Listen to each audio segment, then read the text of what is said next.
Asa-Punk, Asa-Punk, he's not a radioactive beast, Asa-Punk in 2020. Listen, folks.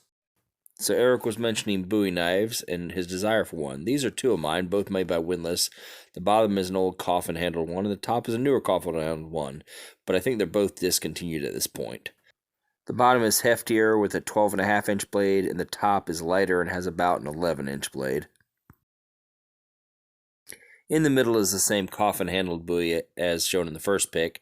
The bottom is my Confederate D-Guard Bowie knife, and the very top is a nice bone-handled, full-tanged Bowie knife with about an 8-inch blade I picked up years ago at a sale. Here I just kind of imposed the picture of the other coffin-handled Bowie on top to give kind of a reference to size of them all. You can see the 2-foot ruler there, the various blades and sizes in there, kind of you can guesstimate from that. This next one is one I got for Christmas a couple years ago. It's a very massive Bowie. It's stainless steel, but it's fairly decent quality for being made, I think, in China or Pakistan. And this last one I don't own anymore. I gave it away last year as a Christmas gift, but it was a modern style Bowie that a friend of mine gave to me when she broke up with her boyfriend.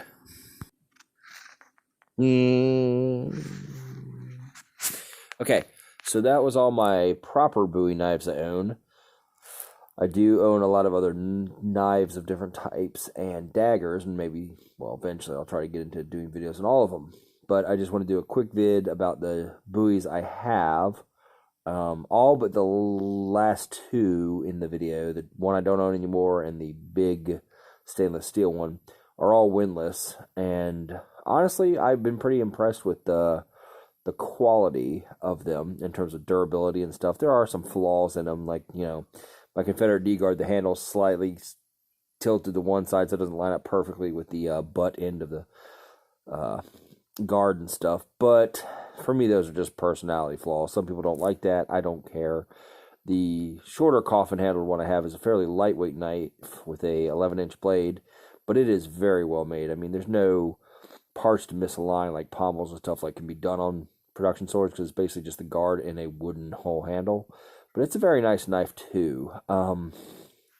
So, although windlass swords do have a reputation for sometimes being good and sometimes being not so good, from my experience personally, though, I have not had a problem with any of their knives particularly. Some of their daggers, yes, I've had problems with the pommels that were screw-on, but that's true of anything that screws on. I usually just super glue them on, and once I get the dagger the way I want it to. Anyway, just want to do a quick video to get that up because we were discussing that, and I was going to describe them to him. I thought, why describe? I got video. Hilson, and good night, folks.